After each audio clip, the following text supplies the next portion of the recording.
Hi everyone, welcome to my super easy beginners tutorials. I'm going to do a Venice scene today. I am using a round number 10, a round number 6 and a rigger which is a size number 2. I've also got a Cotman palette and I've got a small piece of Saunders Waterford that I've tore down. It's about 5.5 inches by about 7.5 inches.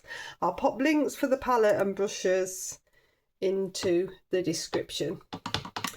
I'm using the same palette for every one of these beginners tutorials so that you start to get used to the same paints.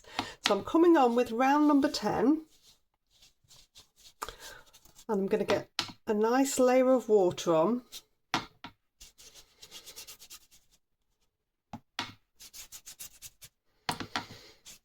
I'm going everywhere with the water. I've got a nice sheen. I can come over it a couple of times. If you're using a wood pulp paper rather than a cotton paper, then I just want you to put less water on. You can make sure you haven't got any puddles. Okay, so I'm going to dip in, load my brush up with water, then I'm coming straight into the Cotman colour. So this is a cadmium yellow. And I'm just going to start to sweep this in. I'm going to sweep it into the water area as well.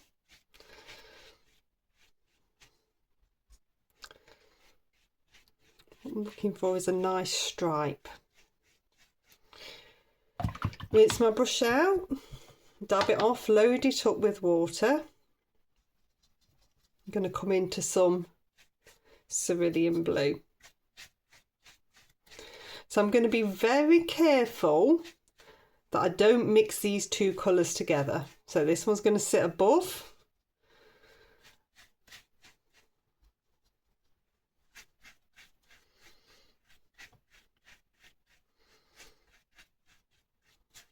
I don't want a green in the sky. Rinse my brush off, dab it off, load it up with water. And this is cadmium red. I'm going to be a bit of a blend through that. So now I'm going to blend the two together. So the cadmium red will make a purpley colour with the blue and make a more orange colour with the yellow. So I'm basically mirroring what I can see in the sky, and this is going to end up being the water. Okay. So I'm going to dry that one off. Okay, so that's nicely dry. It's warm to the touch. It's got a really nice blend there. So what I do with all of these super easy beginners tutorials is try to show you a couple of techniques every single time, and over time they build and you're using the same colours, the same paints, the same brushes, so you're getting more and more experience with those. So I'm going to have printed out a rough scene of Venice from a distance. So there's loads and loads. If you Google, there's loads and loads online. You can even print out silhouettes, which will be quite useful for a sunset. And you just basically want something to reference. What I'm doing now is I've got a bit of alizarin crimson. I'm going to make a bit of purple and a little bit of cerulean blue. I'm just mixing in this area of my palette so that I've got a little bit of a purple ready. Just get a piece of paper and I'll show you the colour that I'm testing. So it's always useful to see what you've got. So it's like a muted purple.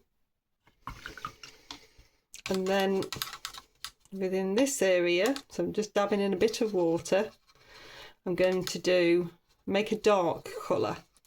So usually a blue and a brown will make something quite dark. So I have got ultramarine blue. You could use something like Payne's grey. You could use lamp black. You could use ivory black. So if you've got ones like that, you can use it. It's just I haven't got that in this kit. You can see I've got a very nice dark grey there as well. So this is, I'm mixing with my round number 6 because I've got a bit more detail to do now. Okay, so I'm going to come on to dry. So this is wet on to dry. and I'm going to decide where my silhouette's going to go, and then I'm going to work from one side to the other. So I'm right-handed, so it's easier for me to work from left to right. If you're left-handed, it's easier for you to work from right to left. I am referencing a photo. I'm going to keep this fairly small. When it's a silhouette, you actually can get away with quite a lot. So this is coming along, you're starting one side and you're working along. If you go all the way around an outline, you will end up with being able to see the mark, and you don't want to be able to see the mark.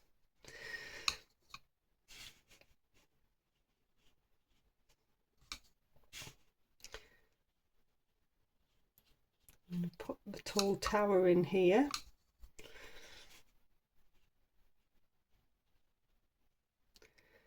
You're just following the shape as best you can with a brush that you're comfortable with. You need to keep it as big as possible so that you're moving that colour nice and quickly.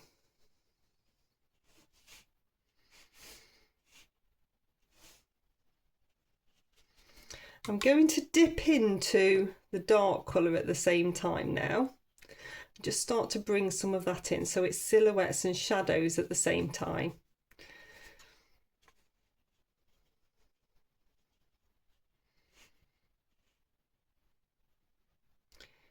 And just try and neaten up your lines all the time. You can see the tip of your brush, you'll be able to get a neater edge.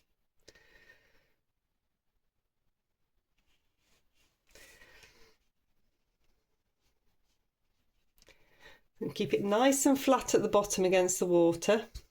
So I'm going to come back into the purple. I've got the famous domes.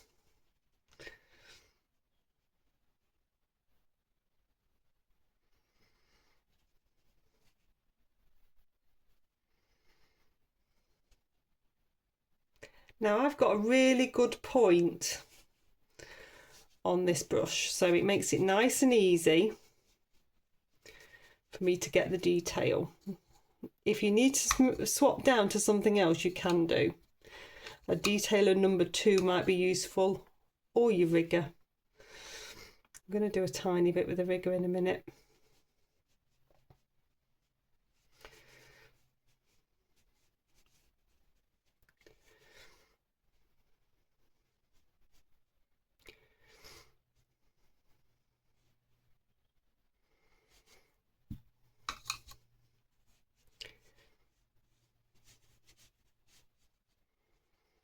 So I'm moving nice and quickly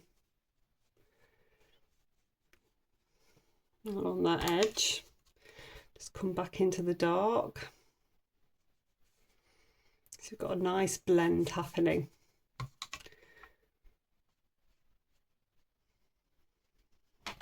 If I swap down to my rigger now, so I find this a bit easier for detail, or a small detailer brush as well. And to get any of these nice and straight, this is useful.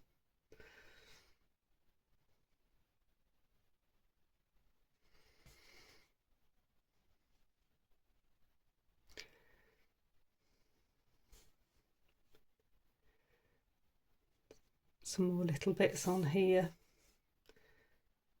a little bit more on there.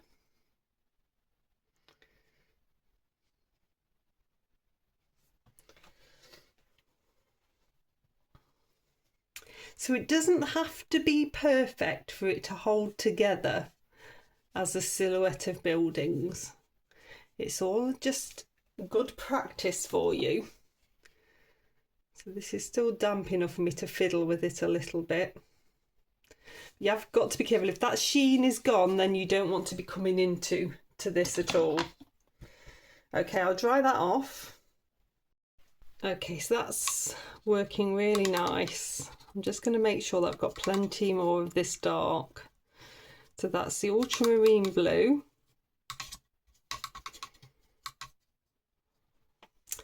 And the burnt umber. And I can just come in, create a bit of more shadow in a few areas. I know it's silhouetted,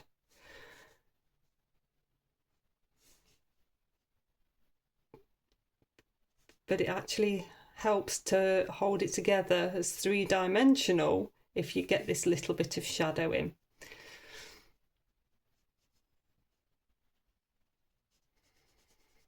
So this is just really painting in a few extra bits on one side of the domes and the towers.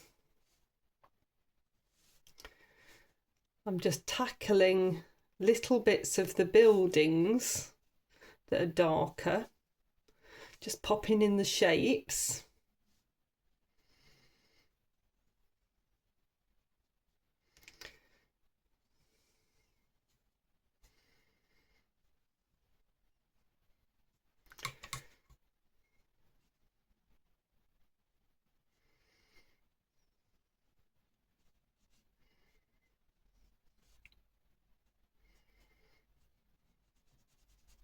Bit of shadow here.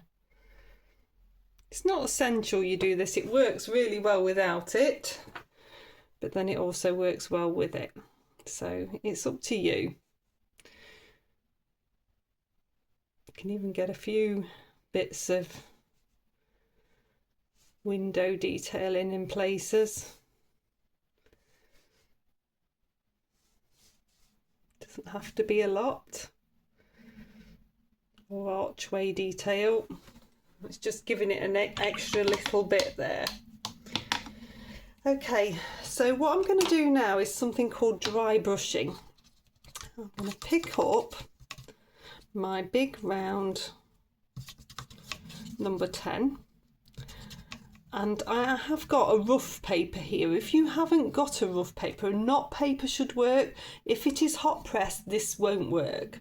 What I'm going to do is use my brush on the side, and I'm going to catch the texture of the paper, and this is going to give me highlights on the water. So I'm using it flat on the side, loading the brush up and scraping through. I can just scrape horizontally. And you see how it's catching the texture?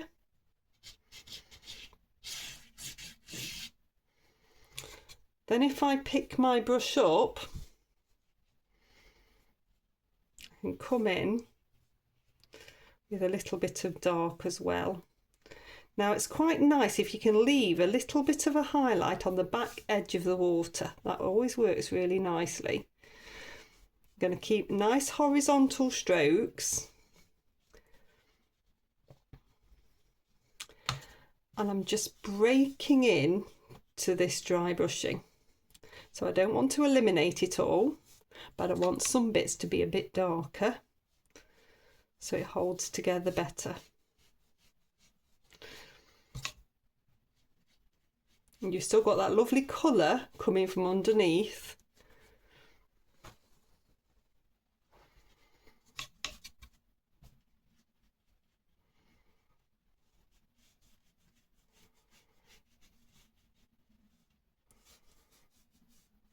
It's worked really nicely. Okay, I'll dry that one off. And there we go. So we've got a nice simple Venice silhouette scene. So you've done some wet in wet, you've done some wet on dry with some brush detail work just to capture the actual silhouette. Then you've done some dry brushing just to capture the surface of the glistening on the water. So I hope you've enjoyed it. Please do like, subscribe and share. I'll pop another playlist link here and another tutorial here, and I'll see you next time.